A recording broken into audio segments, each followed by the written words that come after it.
tour. And from there, you know, we went on a 48 city tour. We was already on a we wasn't actually on tour with Wiz Khalifa, but we was doing engagements with Wiz Khalifa in the Midwest. Like he'll, you know, call management, tell your guys be in Detroit or be in Chicago, anywhere near, we'd go open for him. And then Bone, we opened for Bone that night, and then we end up going on a 48 city tour with him. And that shit was Man, what? cool. Right, I was about that. No, cool, man. What was that like? 48 cities. People I dream mean, of doing stuff like that, man. that shit was raw. It was sold out every night. You know, like from my perspective, because at that time I was so trying to get us on that I was wearing so many hats and I was trying to be so serious. So it was like the groupies and all that, the side show. I wasn't on none of that. Like I was focused. So it was cool because like from my perspective, I could just remember like the first 10 cities like not really going how I wanted it to go because I was used to rocking that shit by myself and like having the crowd Hmm. respond a certain way.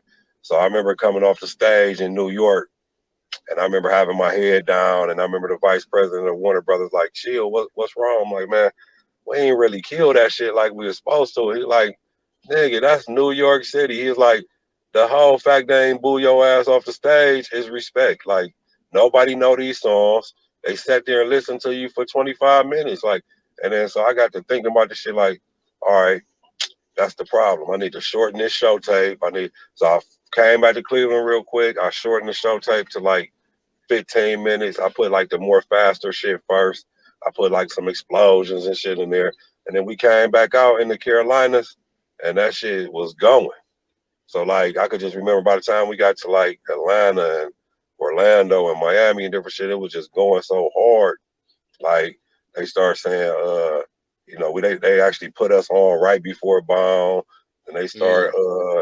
saying like, you know, Mo Thug ain't dead. We got coming from St. Clair, Black Money, and it just got way turned up, and it was a great experience by then. Plus, um, you know, God know what you need, so at the time I needed to know that I could do that shit or I could still do that shit. And he showed me I could if that's what I wanted to do. But then he also showed me he had other plans for me. So that's how that shit worked on my end. Right, right, man. That's major. Rocking the New York crowd as a new artist or an artist that they may not be familiar with for 25 minutes. That's like an eternity. Like you say, they ain't Bruh, even boo I felt like I was on the stage for a day. I you. couldn't wait. I Right. couldn't wait because I mean they literally were just sitting there watching me, just looking like I'm like, damn, I can't get no response out their ass or nothing. But you know, like I guess I had to look at it like Bill said. You know, the whole fact they just listen, show respect. Right. I Especially mean, back then, you going back 10, what was that, 10, 11 years ago, man, man. So that for kind of sure. going to my next question. Like, how do you feel like hip hop has changed, and in particular in Cleveland? You know what I'm saying? What are some of the changes that you have seen, and how do you feel about it? You know what I'm saying? What can Cleveland do to get back into the forefront of hip hop? I mean, it's the same shit I've been saying forever. Like the whole fact we never really had our moment is because we keep having a bunch of one-offs. It could start Hmm. with you could go back to MC Chill, Bango, Suave, uh, Psycho Unit. Then you had a whole three summers of just me and Brothers for the Struggle. Like I'm gonna say, me and Brothers for the Struggle had probably like the longest run. And then fast forward to, you know, Fat Al and Chip the Ripper and MGK and you know, all the way to now to you know, the guys that you got up and coming now. So the problem always been to me is unlike Atlanta or Houston, where they kind of got together and forced a movement, we always get one person in the limelight, and it's 50% of the people with them and 50% of the people not with them.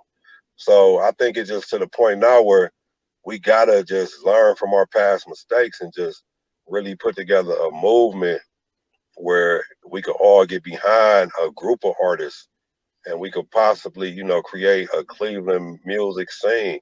If not, then it's gonna always be one offs. Now, as far as the vibes and what they doing now and all that shit, that's like one thing that I noticed about myself, how I was able to really rap from literally the late 80s all the way to the early 2000s was I never thought that it was about me. You know what I'm saying? I always understood that the music would always evolve. And I looked at uh, legends like Too Short, Busta Rhymes, shit, you could throw Drake in that category now, but anybody who been around for more than one decade, they stayed themselves, but that music and that vibe, they didn't stay on that same music and that same vibe. You know what I mean? So you have to be able to evolve to do some shit like that. So as far as with the city, like I said, we need to just really come together and create an environment, create like a movement. And then as far as like how the music changed, the music gonna change. 10 years from now, they're gonna be doing something else. You know what I mean? And, they went from lyrics and bars to mumbling to fat rapping fast, singing on hooks, no singing on hooks. I mean, that shit gonna change every 10 years. Ain't gonna really be nothing you can do about that shit. So Yeah. I kind of just roll with what's hot. Now I'm working on a project now because they won't let it die. So I'm going to do this shit before I'm 50 and really old and shit. You know what I mean? So I'm working Hmm. on 7 songs right now, but at the same time, like I'm not trying to do what I did in the '90s. You know what I'm saying, or in the early 2000s. I'm gonna make. I've always been one to try to make hits. So a hit is gonna mean you got timeless classic music out here, and that's what I always try to put out. At the same time, I can't I can't make a track or make some shit that sounds like 1990. You know what I mean? You got to make. I always try to make music that don't even sound like what they doing now. I try to make some shit that sound like it's from 10 years in the future type shit. And I think Hmm. that's how you kind of just stay ahead of the curve. Now, will I be singing on these songs? Probably not. But I would probably go hire me some singers. You know what I mean? Will it be a lot of auto tune? Probably not, but it is gonna might be some. You see what I'm saying? So you got to just get Right. in there. When I get in there and do these songs, I got Sparks from New Jersey who do he mix shit for Jay-Z, for Jim Jones, for Harry Fraud and different cats out that way. He's gonna do all my mixing and mastering and shit. So I'll probably go actually record it in the city and then just send it out there to him or go out there and kick it with him for a minute, let him mix and master it.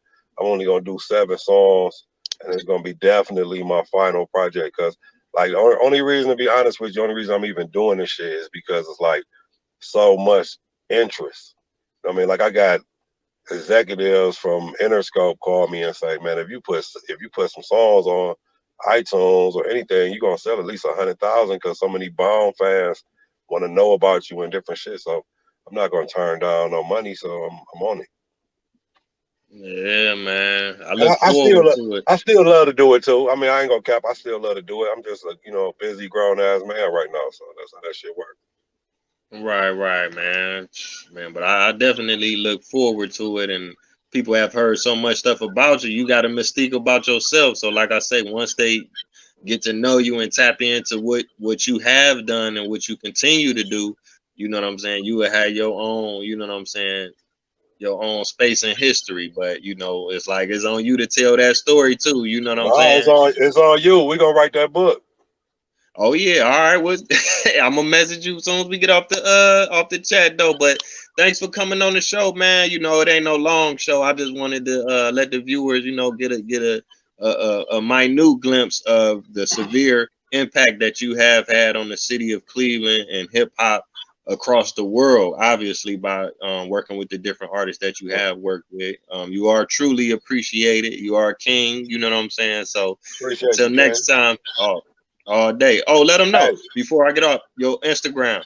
I'm about to say that. All right. Check right now, in case people don't know, I general contract now. I do some of the I mean, people say I do some nice shit. I would like to think that I'm cold with it like I was rapping. But you can check me out at K underscore Ford underscore renovations on Instagram. So that's K Ford Renovations with underscores with them. You can check me out on Facebook. Is maxed out, but it's Christopher K Chill Ford with a K. Look out for these songs that's coming. I think I'm gonna even